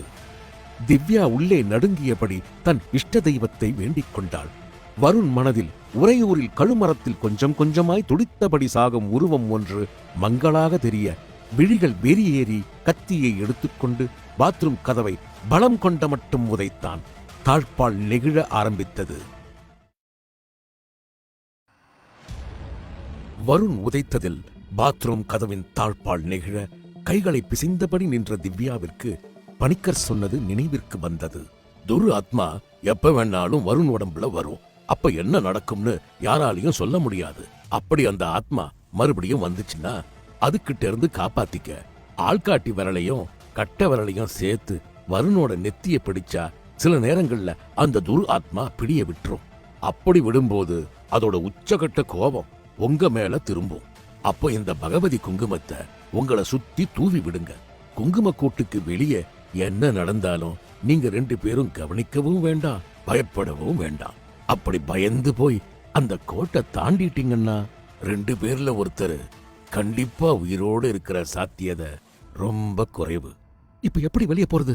சுற்றிலும் பார்த்த திவ்யாவிற்கு அதற்கு வாய்ப்பில்லை என்று தெரிந்து சோர்ந்து போனாள். தன் மனதில் பகவதியை வேண்டிக் கொண்டு சட்டென்று கதவை திறந்தாள். அதை எதிர்பார்த்திராத வருண் சுதாரித்து அவளை பிடிக்க முயல அவனிடம் பிடிபடாது ஒரே பாய்ச்சலில் கட்டிலில் விழுந்தாள். நாய் கடும் சீற்றத்துடன் குறைக்க குங்குமம் எடுக்கப் போன கைகளை வருண் தட்டிவிட்டான். எனக்கு இவன் வேணும், இவன் இருந்தா தான் நீ சாக முடியும். வருண் ஏதோ மாதிரி குரலில் பேச, வருண் என்ன பாருங்க, நான் உங்க திவ்யா என்று திவ்யா கத்த வருண் கத்தியை திவ்யாவின் கழுத்தில் வைத்தான். இழுக்கப் போகும் கடைசி நொடியில் அவள் கண்களை பார்த்தவன், திவ்யா என்னாச்சு என்று இயல்பான குரலில் கேட்க திவ்யா கொஞ்சம் கூட நேரத்தை வீணாக்காது குங்குமத்தை எடுத்து அவர்கள் இருவரையும் சுற்றி தூவினாள். ஏதோ ஒரு மிருகம் எங்கிருந்தோ வந்து கத்திய சத்தம் கேட்க நாயின் முகம் விகாரமாய் உச்சஸ்தாயியில் குறைத்தது. அவர்கள் இருவரின் மேல் வெறியுடன் பாய ஏதோ இடையில் சுவர் இருப்பது போல் மோதி விழுந்தது. அதன் கண்களில் இருந்தும் முகத்தில் இருந்தும் ரத்தம் வடிய ஒரே திசையை பார்த்து குறைக்க அங்கே பார்த்த திவ்யா அதிர்ந்தாள். உடனடியாக வருணின் கண்களை பொத்தினாள். வெள்ளை புகையாய் இரத்தச் சிவப்பு நிறத்தில் கோரமாய் ஓர் உருவம் அங்காரமாய் கத்தியது. வாடா, பொண்ணு பின்னால ஒளிஞ்சுக்கிட்டு இருக்க. நான் போறேன் திவ்யா, என்ன விடு என்று வருண் திமிர திவ்யா விடவில்லை. அவன் நெற்றியில் குங்குமம் வைத்தபடி அவன் கைகளை இறுக்கி பிடித்துக் கொண்டாள். டேய், எனக்கு வலிக்குதுடா, உடம்பு முழுக்க ரத்தம்டா, வலிச்சு வலிச்சு சத்தண்டா, உன்னை விட மாட்டேன்டா, உன்னை வச்சு இவள சாகடிக்காம நீ இந்த மண்ணை தாண்ட விட மாட்டேன்டா. உருவம் ஆங்காரமாய் சொல்லிவிட்டு மறைய திவ்யா வீட்டை பார்த்தாள். நாயும் எங்கு மறைந்தது என்று தெரியாமல் திகைக்க அவளுக்கு தெரியாமலேயே அந்த குங்குமக்கோட்டை தாண்டி இருந்தாள். மணமகன் வீட்டார் வரும் நேரம் ஆகிவிட்டது, எல்லாம் தயார்தானே என்று கயல்விழியின் தந்தை கேட்க ஆம் என்று தலை அசைத்தார் அன்னை. கயல்விழி ஒன்றும் புரியாமல் உள்ளம் மருகி இருக்க அருகில் கலைவாணி கயல்விழியை தேற்றியபடி இருந்தாள். கவலை வேண்டாம் கயல், வீரசேனன் உன்னை விட்டுக் கொடுக்க மாட்டார். அப்படித்தான் நானும் நினைத்திருந்தேன் கயல். நடப்பதையெல்லாம் பார்க்கும்போது நான் ஏன் இன்னும் உயிரோடு இருக்கிறேன் என்று எனக்கும் புரியவில்லை கலை என்று கயல்விழி சொல்ல, சீ வாயை மூடு, உன் தோழி நான் இல்லையா? உன்னை வீரசேனனிடம் சேர்க்க நான் ஆயிற்று என்று சொன்னவளை பார்க்க அந்த நிலையிலும் அவளுக்கு புன்னகை வந்தது. என்ன கயல் சிரிக்கிறாய்? உனக்கு என் வார்த்தைகளில் நம்பிக்கை இல்லையா? அதற்கில்லை கயல், உன்போல் பாசமான தோழி கிடைக்க நான் புண்ணியம் எவ்வளவு செய்திருக்கிறேன் என்று அதையெல்லாம் பின்னால் யோசிக்கலாம். இப்போது நான் ஒரு வழி சொல்கிறேன், உன் காதை கொண்டு வா. இப்படி கயல்விழியின் காதுகளில் கலைவாணி சொல்ல கயல்விழி அதிர்ந்தாள். வேண்டாம், நான் மாட்டேன், என்னால் முடியாது. வீரசேனன் உனக்கு வேண்டும் என்றால் நான் சொன்னதை நீ செய்துதான் தீர வேண்டும் என்று கலைவாணி சொன்ன அந்த நொடியில் மணமகன் வீட்டார் வந்துவிட்டனர் என்ற கயல்விழியின் தந்தையின் குரலில் கவனம் சிதறிய கலைவாணி வெளியில் பார்க்க ஒரு தம்பதி ஒன்று வர அவர்களின் நடுவில் கபட புன்னகையுடன் நடந்து வந்தான் இளஞ்செழியன். இளஞ்செழியன் கபடமாய் புன்னகைத்தபடி வர கயல்விழி அவனையே அதிர்ந்து போய் பார்த்தாள். கலை, சொல்லு கயல், இவர் அவருக்கு நண்பன் கலை. தெரியும், இதில் ஏதோ சதி இருக்கிறது. நான் பார்த்துக் கொள்கிறேன், நீ நான் சொன்னபடி நடந்து கொள். கயல்விழி நடுங்கினாள். அது என்னால் முடியாது. தீர்மானமாகத்தான் சொல்கிறாயா? ஆமாம் கலை, நம் மன்னருக்கு தகவல் தெரிந்தால் உன் திருமணம் தடைபட்டுவிடும். நம் ராஜ்யத்தில் விருப்பம் இல்லாமல் எந்த பெண்ணுக்கும் திருமணம் நடக்கக்கூடாது என்பதில் அவர் நடந்து கொள்ளும் முறை உனக்கு தெரிந்ததுதானே? அப்படி தகவல் தெரிவிக்கப்பட்டால் அது என் பெற்றோருக்கு தீரா அவமானத்தை தேடித்தரும் அல்லவா? அதனால் என்னால் முடியாது. சரி, இப்போது நாம் எதுவும் பேசிக்கொள்ள வேண்டாம். வந்தவன் உன்னை பார்த்துவிட்டு போகட்டும். கலை, கயல்விழி விரட்சியாக பார்க்க, நான் இருக்கிறேன், எதற்கும் கவலைப்படாதே என்ற கலைவாணி மனதில் எதையோ எண்ணிக்கொண்டு அப்படியே செய்து விடுவதுதான் என்று தீர்மானித்தவளின் கண்கள் கலங்கின. கயல், வீட்டின் உள்ளே செல்ல முயன்ற கயல்விழி திரும்பினாள். சொல்லு கலை. ஒன்றுமில்லை, உன்னை பார்க்க வேண்டும் போல் இருந்தது. கயல்விழி திகைத்தாள். கயல்! அன்னையின் குரல் கேட்டு அவசரமாக வீட்டினுள் ஓடிய கயல்விழி அறியவில்லை அதுதான் கலைவாணியை அவள் கடைசியாக பார்ப்பதென்று. சாவக்காடு. திவ்யா உறங்காமல் விழித்திருந்தாள். அருகில் வருண் தன்னை மறந்து உறங்கிக் கொண்டிருக்க, முந்தின நாள் இரவில் நடந்தவை அவள் மனதில் மீண்டும் மீண்டும் ஓடிக்கொண்டிருக்க, அவளின் தேகம் கொஞ்சம் நடுக்கத்துடனேயே இருந்தது. மணி பார்த்தால் விடியற்காலை 3 மணி.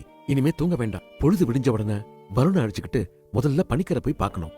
மீடியம் மூலமா பேசலாம்னாரே, அதை முயற்சி செஞ்சு பார்க்கலாம் என்று எண்ணிய அதே வேளையில், மீடியம் மூலமா பேசலாம், ஆனா துரு ஆத்மாவா இருந்து அதை நாம அழைச்சிட்டோம்னா அதோட ஆவேசத்தை நம்மால கட்டுப்படுத்த முடியாம போயிட்டா எல்லாருக்கும் ஆபத்து. அதனால இதை நல்லா யோசிச்சு தான் செய்யணும். பணிக்கர் எச்சரித்ததும் நினைவிற்கு வர, இப்ப என்ன செய்யறது என்று சிறிது நேரம் யோசித்தாள். ஜன்னல் வழியே வெளியே பார்த்தாள். ஒரே இருள் சூழ்ந்திருக்க, எங்கும் நிசப்தம். எங்கோ சுவர்கோழிகள் கத்திய சத்தம் துல்லியமாக அவளுக்கு கேட்டது. வருண் எப்ப எழுந்திருப்பாரு என்று காத்திருக்க ஆரம்பித்தாள். முந்தின நாள் இரவு வந்த அந்த உருவம் மீண்டும் நினைவிற்கு வர, யார் நீ? உன்னுடைய கதை என்ன? வருண் மூலமா என்ன ஏன் கொல்ல நினைக்கிற என்று அவள் யோசிக்கும்போது, திவ்யா! வருணின் குரல். திரும்பி பார்த்தாள். கொஞ்சம் பயத்தோடு அவனை பார்க்க, என்னாச்சு திவ்யா, தூங்கலையா என்று இயல்பாக அவன் கேட்க, அவனை ஓடிப்போய் அணைத்துக் கொண்டாள். கண்களில் கண்ணீர் வந்தது. வருண் இப்ப நார்மலா இருக்கீங்களா?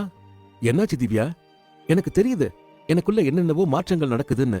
ஆனா எல்லாமே மங்களா தெளிவில்லாம இருக்கு திவ்யா என்று சொன்னவன் தலையை பிடித்துக் கொண்டான். கவலைப்படாதீங்க வருண், உங்க கூட நான் இருக்க. அதுதான் திவ்யா என்னுடைய பயமே. என்ன சொல்றீங்க வருண்? ஒன்னு சொன்னா கேப்பியா? சொல்லுங்கப்பா. நீ எப்படியாவது என்கிட்ட இருந்து தப்பிச்சு போயிடு. எனக்கு என்ன நடந்தாலும் கவலைப்படாத. திவ்யா அவனையே பார்த்தாள். இல்லப்பா, நான் உங்களை விட்டு போக மாட்டேன். விடியட்டும், நாம முதல்ல திருவம்பாடிக்கு போய் அந்த பணிக்கரை பாப்போம் என்று திவ்யா சொல்ல வருண் இரண்டு மனதாய் தலையசைத்தான். அப்போது இறுதியாக நீங்கள் என்ன சொல்கிறீர்கள்? உங்கள் முடிவுதான் என்ன என்று கலைவாணி வீரசேனனிடம் கேட்க அவன் தலைகுனிந்து நின்றிருந்தான். என்னை மன்னிக்கும்படி கயல்விழியிடம் சொல்லுங்கள். அப்படியென்றால்? ஆம், எல்லாமே முடிந்து போன கதை. ஒரு பெண்ணின் மனதை கலைத்துவிட்டு இப்படி சொல்ல எப்படி மனம் வருகிறது உங்களுக்கு?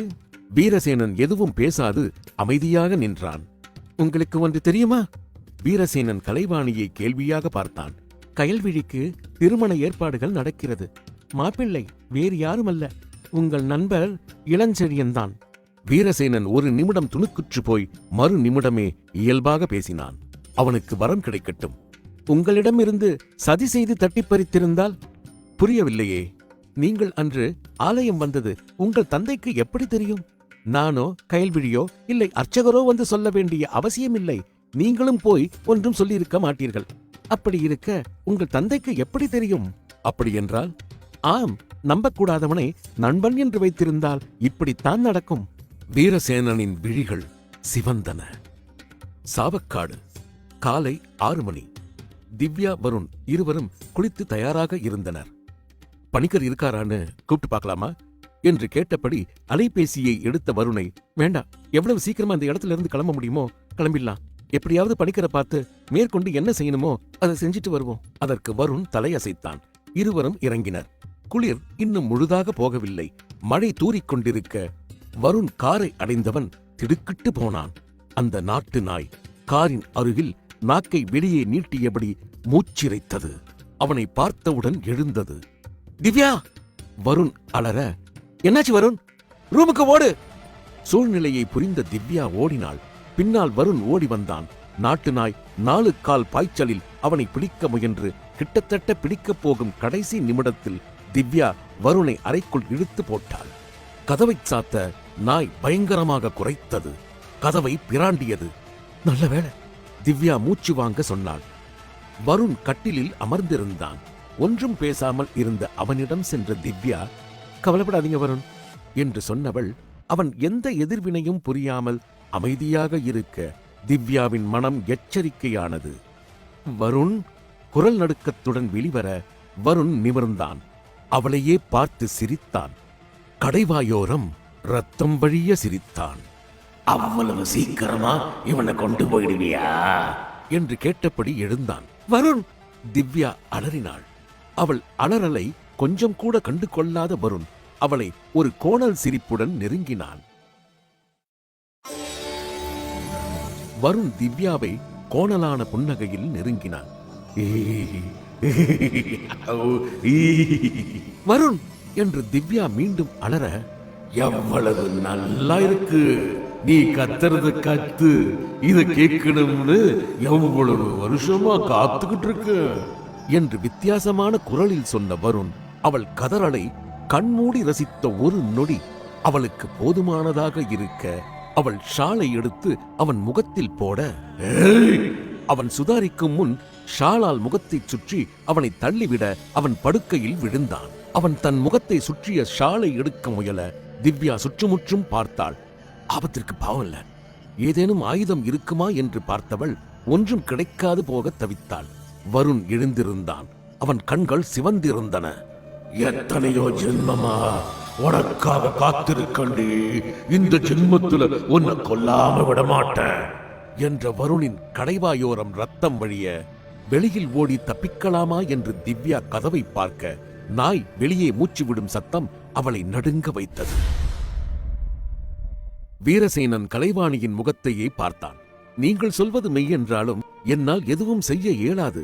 கலைவாணி அவன் முகத்தையே பார்த்தாள். கயல்விழியை உங்களால் காப்பாற்ற இயலாவிட்டாலும் நான் இருக்கும் வரை அவள் வாழ்க்கை பாழாக விடமாட்டேன் என்று சொன்னவள் அவனை திரும்பி பாராமல் நடந்தாள். வீரசேனன் அவளையே பார்த்தபடி நின்றிருந்தான். கலைவாணியின் மனதில் இருந்த உறுதி அவள் முகத்தில் தெரிந்தது. ஏற்கனவே தீர்மானித்ததை செய்துவிட வேண்டும் என்று நடக்க ஆரம்பித்தவள் வெக்காளியம்மன் கோயில் வர திரும்பினாள்.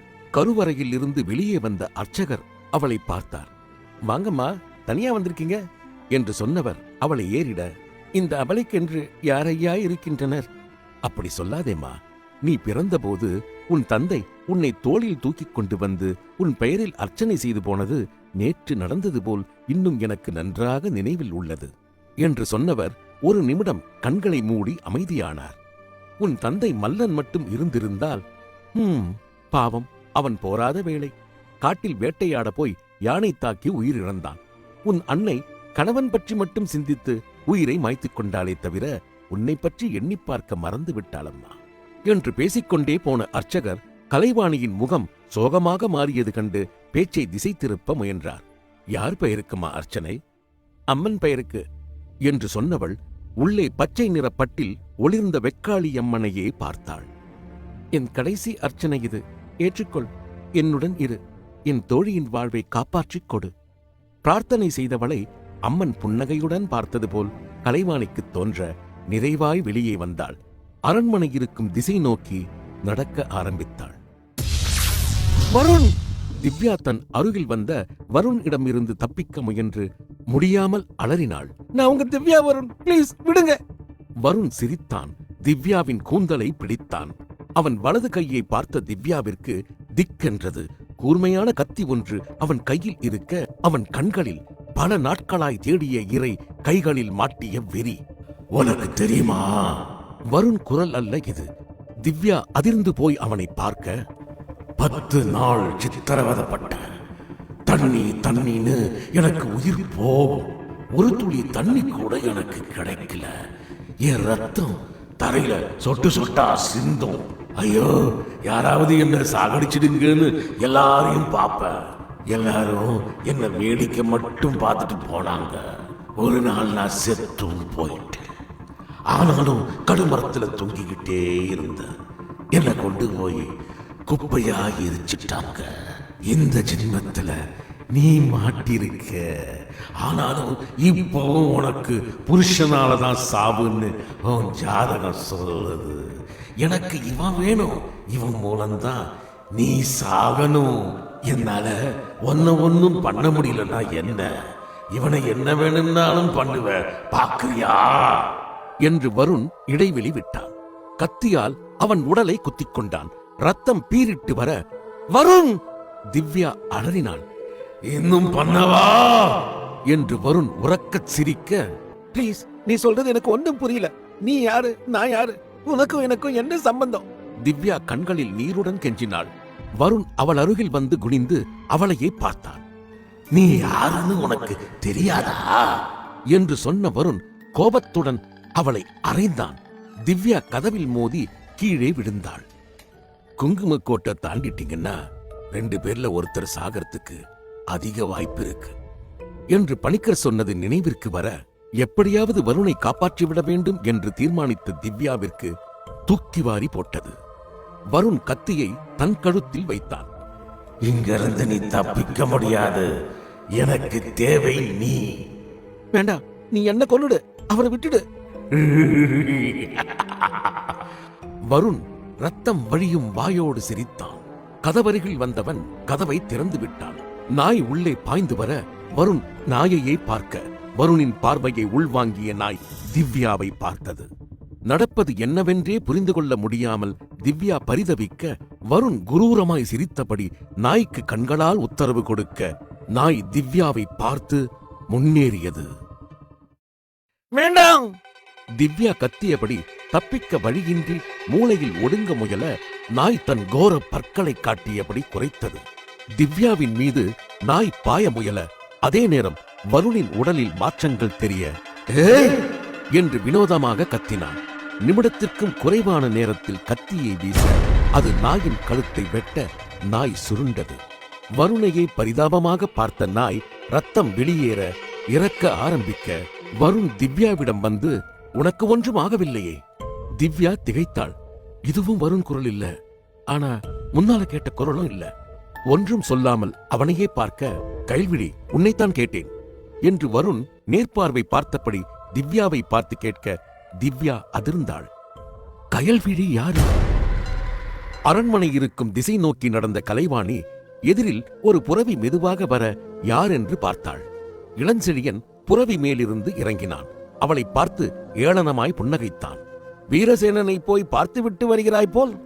கலைவாணி பதில் ஒன்றும் சொல்லாமல் அவனையே பார்த்தாள். விழிகளில் வெறுப்பு மேலிட்டது. ஒன்றும் சொல்லாமல் இருந்தால் இல்லை என்று ஆகிவிடுமா? நண்பன் போல் பழகி துரோகம் செய்யும் இழிமதி கொண்ட உன்னுடன் என்ன பேசுவது?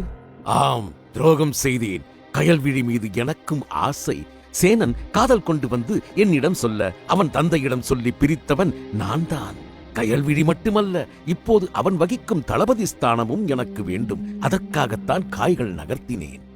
உன்னை மன்றாடி கேட்டுக்கொள்கிறேன், என் தோழியின் வாழ்விற்கு தடையாயிராதே. எனக்கு வழிவிட்டு விலகிச் செல். என் வழியில் எவர் குறுக்கிட்டாலும் அவரை கொன்று கூட அப்புறப்படுத்த நான் தயங்க மாட்டேன். இளஞ்செழியன் பேசிக்கொண்டே இருக்கும்போது கலைவாணி தன் வலது கையில் எப்போது குருவாளை எடுத்தாள், எப்போது இளஞ்செழியன் மீது வீசினாள் என்றே எண்ண முடியாத நேரத்தில் அவள் வீச இளஞ்செழியன் அந்த வாளை பற்றிக் கொண்டான். என்ன இது, என்னை தீர்த்து கட்டும் அளவிற்கு போய்விட்டதா என்று புன்னகையுடன் சொன்னவன், கலைவாணி எதிர்பார்க்காத நேரத்தில் அந்த குருவாளை அவள் கழுத்தில் வீச அது தன் கடமையை சரியாக செய்ய ரத்தம் பீரிட்டு வெளிப்பட்டது.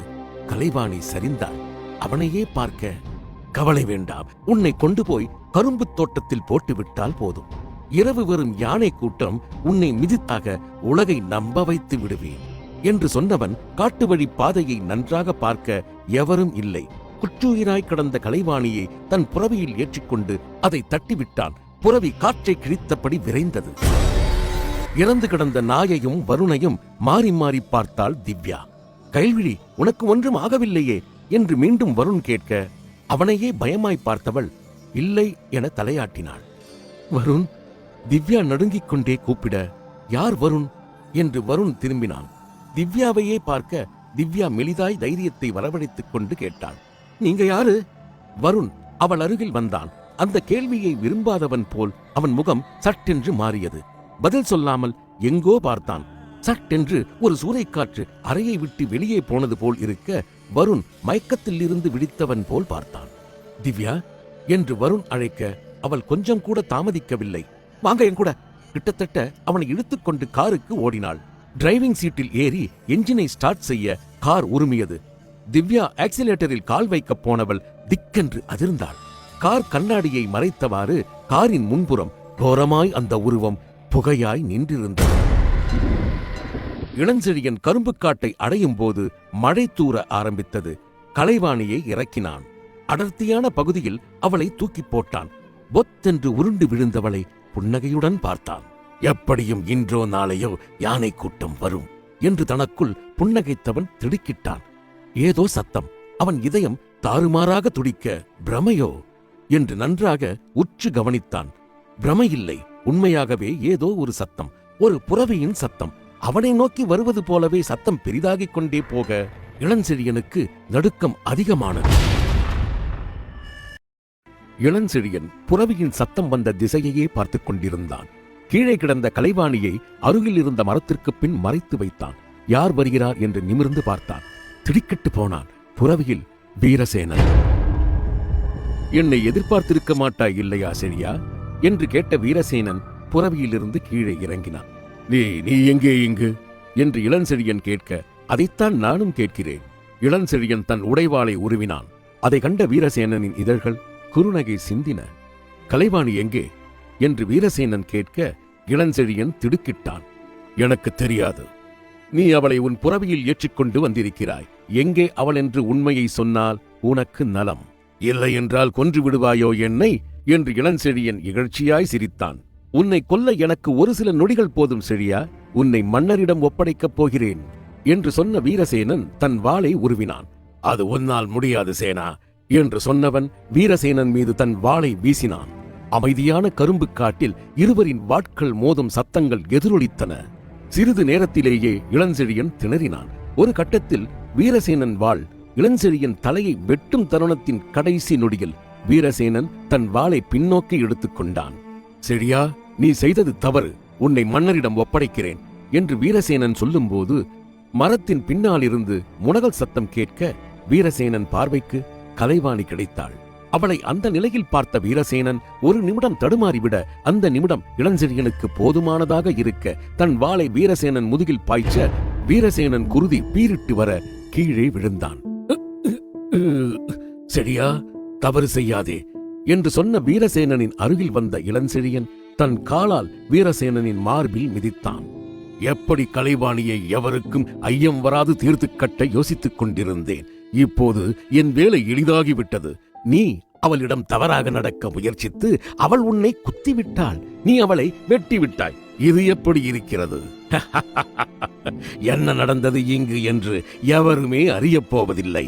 கபடமாய் புன்னகைத்தவன் வீரசேனனின் வாளை எடுத்தான். குற்றுயிராய் கிடந்த கலைவாணியின் அருகில் சென்றான். அவனை கண்டவளின் கண்கள் கெஞ்ச, கண்டுகொள்ளாமல் அவள் வயிற்றில் வாளை பாய்ச்சினான்.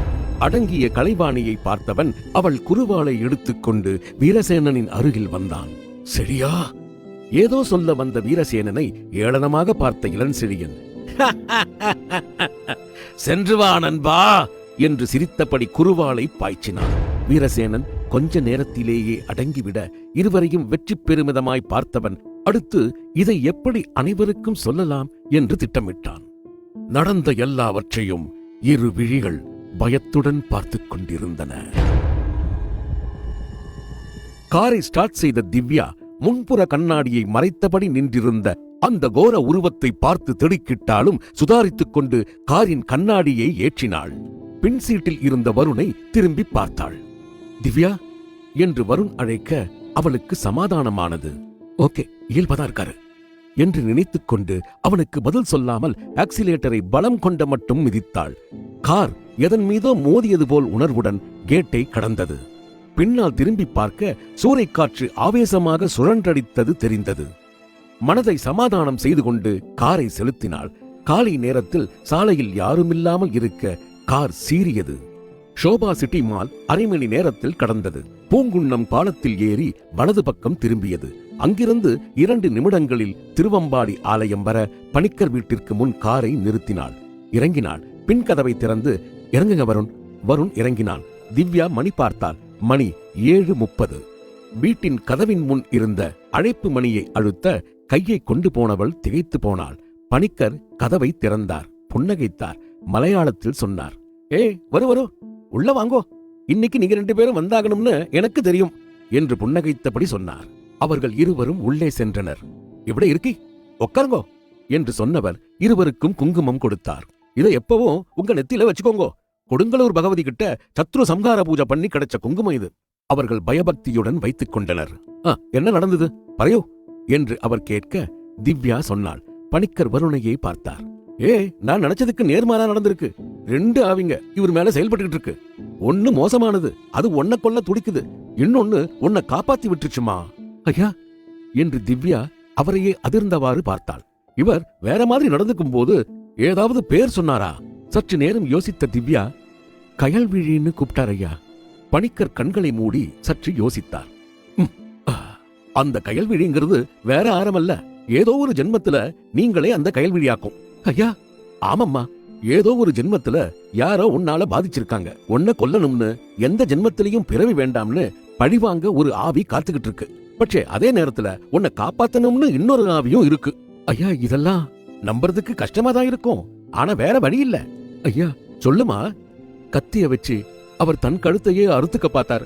ஆமா, அது அவருக்கு தண்டனை இல்ல. உன்னை பழி வாங்குற ஆவி எந்த அளவுக்கும் இறங்குன்றத அப்படி காட்டுது. திவ்யா கவலையுடன் பார்த்தாள். கயல்விழி யாரு, என்ன பண்ணிருக்கிறான்னு தெரிஞ்சுக்க முடியுமாயா? அதுக்கு ஒரு வழி இருக்கு. எனக்கு தெரிஞ்ச ஒருத்தர் இருக்கார். மீடியம்னு கேள்விப்பட்டிருப்பியே. மீடியம் கூட பேசுறதுதான் அது. ஆனா நாம கூப்பிட்டு பேசுற மீடியம் ரொம்பவும் உக்கிரமானதா இருந்தா அது நம்ம எல்லாருக்கும் நல்லதில்ல. ஐயா, நீங்க சொன்னீங்களே காப்பாத்த ஒரு ஆவி இருக்குன்னு என்று திவ்யா இழுக்க, முயற்சி பண்ணி பாப்போம். நல்ல ஆத்மா வந்தா நமக்கு நல்லது.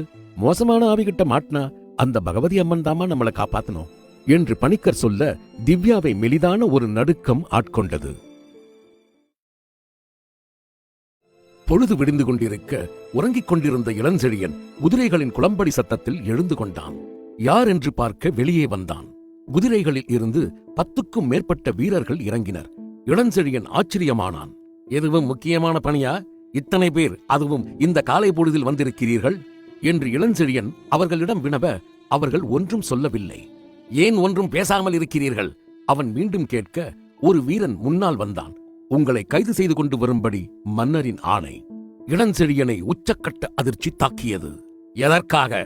காரணம் சொல்ல எங்களுக்கு அனுமதி இல்லை என்று ஒரு வீரன் சொல்ல, இன்னொருவன் வாளை உருவியபடி, செல்லலாமா என்று கேட்க, இளஞ்செழியன் மௌனமாய் அவர்களையே பார்க்க, அவர்கள் அவனை ஒரு புறவியில் ஏற்றினர். புறவிகள் அரண்மனைக்கு விரைந்தன. பணிக்கர் இல்லம். காலை 11 மணி. வருணும் திவ்யாவும் தயக்கமாக அமர்ந்திருந்தனர். எதிரில் அமர்ந்திருந்த பணிக்கர் இன்னொருவரை திவ்யாவிற்கு அறிமுகப்படுத்தினார். இவர்தாமா நான் சொன்னவர், வாசுதேவன். இவரால முடியலன்னா உனக்கு ஒரு தீர்வு கிடைக்கிறது. சில சமயம் கிடைக்காமலே போக வாய்ப்பும் இருக்கு. உன் விஷயத்துல முயற்சி பண்ணி பார்க்கலாம்னு சொல்லியிருக்கார்.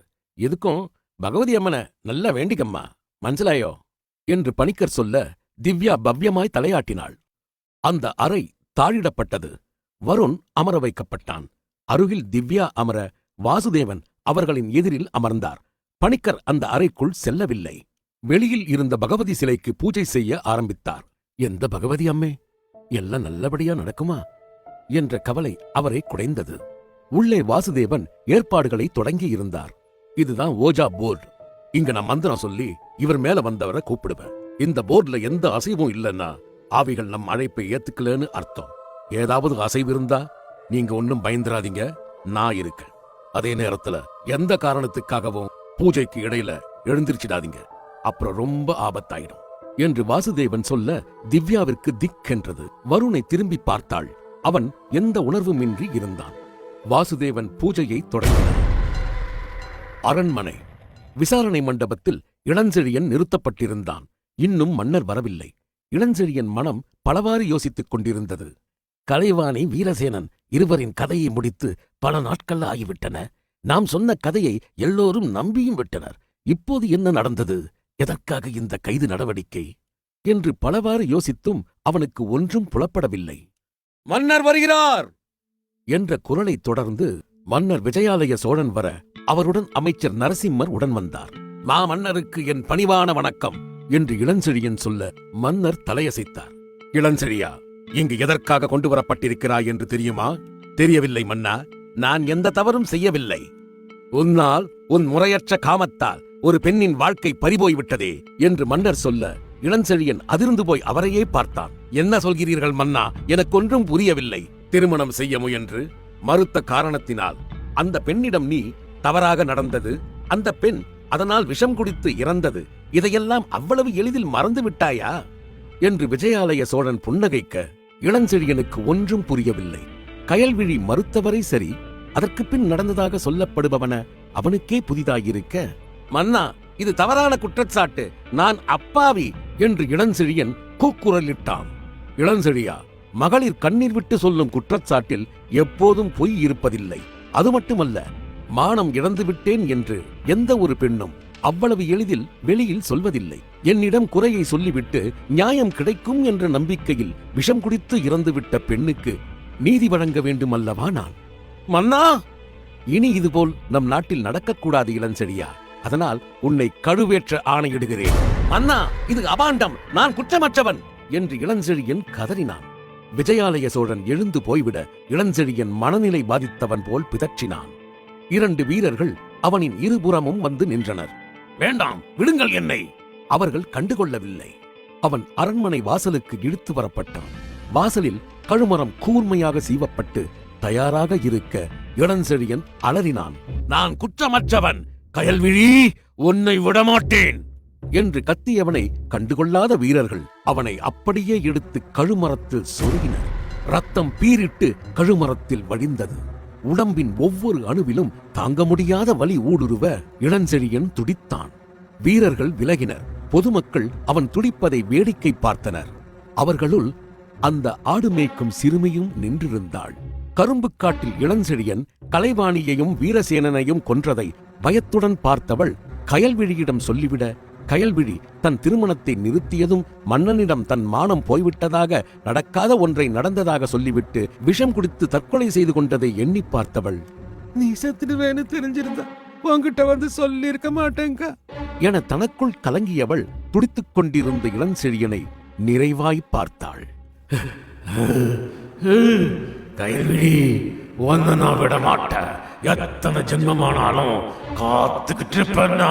அவ்வளவு வலியிலும் அவன் மனம் இடைவிடாமல் கருவியது. பூஜை தொடங்கி அரை மணி நேரமாகியும் எந்த சலனமும் இல்லை. திவ்யா வெட்டி வைத்த எலுமிச்சம் பழத்தையே பார்த்தவள் வாசுதேவனை பார்க்க அவர் கண்களை மூடி இடைவிடாது மந்திரம் சொல்லிக் கொண்டிருக்க, யதார்த்தமாக வருணை பார்த்த திவ்யா அதிர்ந்தாள். விழிகள் சிவந்திருக்க வாசுதேவனையே முறைத்தபடி பார்த்தான். கடைவாயோரம் ரத்தம் வழிய ஆரம்பித்திருந்தது. வருணின் முகமாற்றத்தைக் கண்ட திவ்யா வாசுதேவன் புரிந்து கொள்ளும் வகையில் சமிக்ஞை செய்ய அவர் வருணை பார்த்தார். அதிர்ந்தார். இருந்தாலும் தன் பூஜையை தொடர வருண் ஆவேசமாக எழுந்தான். நிறுத்துடா என்று வெறியுடன் கத்தினான். வருண்! திவ்யா அலற வருண் கண்டுகொள்ளாமல் வாசுதேவனை நெருங்கினான். ஐயா! திவ்யா பதறினாள். எழ வேண்டாம் என்று சைகையால் சொன்ன வாசுதேவன் பூஜையை உக்கிரமாக தொடர்ந்தார். கொடுங்காற்று ஒன்று வந்து அறையை நிறைத்தது. எதுக்குடா என்ன கூப்பிட்ட? சொல்லு, எதுக்குடா என்ன கூப்பிட்ட என்று ஒரு குரல் விட்டு விட்டு கேட்க, யார் நீ? உனக்கு என்ன வேணும் என்று வாசுதேவன் கேட்க, இவதான் என்று கடூரமான குரலில் திவ்யா அதிர்ந்தாள். நீ யார்? இளஞ்செழியன். எனக்கு வலிக்குது. இன்னும் என் உடம்புல இருந்து ரத்தம் வருது. செத்து போனதுக்கு அப்புறமும் தொங்கிக்கிட்டு இருந்த என்று சொன்ன குரல் உச்சஸ்தாயியில் கத்தியது. கயல்விழி, விட மாட்டேன். வருண் அறைக்குள் தூக்கி அடிக்கப்பட்டான். தலை சுவரில் மோதி விழுந்தவனை பார்த்த திவ்யா பதறி எழ வாசுதேவன் அதிர்ந்து போய் பார்த்தார். குரல் சிரித்தது. பூஜையாடா பண்ற? வாசுதேவனை கன்னத்தில் யாரோ அடித்தது போல் இருக்க தரையில் உருண்டார். திவ்யா என்று அலறினார். ஐயா, இனிமே என் கையில ஒண்ணும் இல்லம்மா. ஐயா, அந்த பகவதி குங்குமத்தை எடுத்து இந்த ரூம் முழுக்க தெளிமா. திவ்யா எடுத்து தெளிக்க ஏதோ ஒரு மிருகம் தீனமாய் அலறியதைப் போல் ஒரு சத்தத்துடன் காற்று அறையை விட்டு வெளியேறியது. வருண்! திவ்யா போய் வருணை தூக்கிவிட அவன் பதட்டமாக எழுந்தான். மூச்சு வாங்கினான். வாசுதேவனும் எழுந்தார். திவ்யா, அது என் பூஜைக்கு கட்டுப்படாதும்மா. நான் நினைச்சதை விட ரொம்ப கொடூரமா இருக்கு. உனக்கு மட்டும் தெய்வாம்சமான ஜாதகம் இல்லைனா இந்நேரம் அந்த ஆவி உன்னை கொன்னு இருக்குமா என்று வாசுதேவன் சொல்ல, திவ்யா அதிர்ந்து போனவளாய் பார்த்துக் கொண்டிருக்க வருண் உறைந்து போய் நின்றிருந்தான். இதுக்கு வேற வழியே இல்லைங்களா ஐயா என்று திவ்யா பரிதாபமாக கேட்க வாசுதேவன் கண்களை மூடி யோசித்தார். ஒரு வழி இருக்குமா, ஆனா அது உன்னால முடியாது. இல்லங்கய்யா, நீங்க சொல்லுங்க, எவ்வளவு கஷ்டம்னாலும் அதை நான் செய்யறேன். வாசுதேவன் திவ்யாவை பாவமாக பார்த்தார். உன் உயிருக்கே ஆபத்தா முடிஞ்சிடும்மா. வருண் அதிர்ந்தான். வேண்டாம், ஏற்கனவே திவ்யா என்னால ரொம்பவே கஷ்டப்பட்டுட்டா என்று வருண் சொல்ல திவ்யா தீர்மானமாக சொன்னாள். ஐயா, அது என்னன்னு சொல்லுங்க ஐயா. ரத்த சத்ரு சம்ஹார பூஜை என்று சொன்னவர் தொடர்ந்தார். பகவதி சிலைய வச்சு அதை செய்யணும். பூஜைய நான் செய்யும் போது நீ உன் ரத்தத்தை பகவதி மேல விழ வைக்கணும். பூஜைக்கு நிறைய தொல்லை வரும். எப்படியாவது தடுக்கணும்னு அந்த ஆவி கொடூரமா வந்து தாக்கும். அதுக்கு தகுந்த மாதிரி பூஜை நேரமும் மாறும். எக்காரணத்தை கொண்டும் உன் ரத்தம் சிலை மேல படுறத நிறுத்தவே கூடாது. அப்படி நின்னுடுச்சுன்னா அந்த ஆவி என்ன வருண 3 பேரையும் கொன்னுடும். வருண் திவ்யா இருவரும் திகைத்து போய் பார்க்க வாசுதேவன் வியர்வையை துடைத்துக் கொண்டார். பூஜைக்கு ஏற்பாடு செய்யுங்கய்யா என்று திவ்யா சொல்ல வருண் அதிர்ந்தான். வேண்டா திவ்யா, என்ன தடுக்காதீங்க வருண் என்று சொன்னவள் வாசுதேவனிடம் திரும்பி, நீங்க ஏற்பாடு பண்ணுங்கய்யா, நான் தயார் என்றாள். மாலை மணி 4. திவ்யா ஒரு வட்டத்தில் உட்கார வைக்கப்பட்டிருந்தாள். அருகில் பகவதி சிலை வைக்கப்பட்டது. வாசுதேவன் பூஜை சாமான்களை முறையாக வைத்தார்.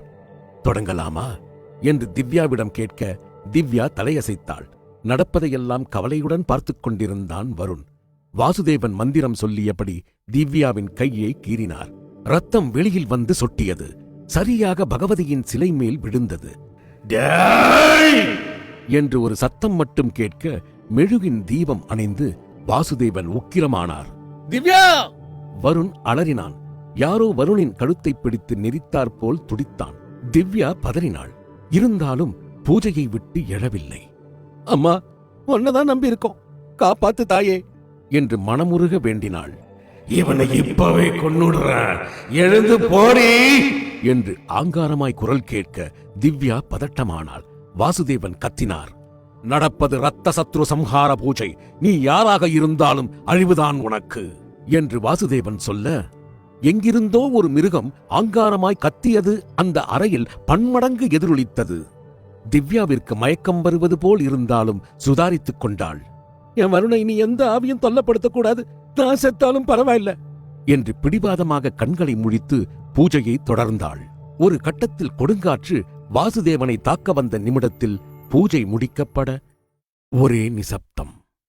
எல்லோரும் அமைதியாக ஒருவரை ஒருவர் பார்த்துக் கொள்ள, எங்கேயோ யாரோ கதறும் சத்தம் கேட்டது கொஞ்சம் கொஞ்சமாய் குறைந்து நின்றுவிட்டது.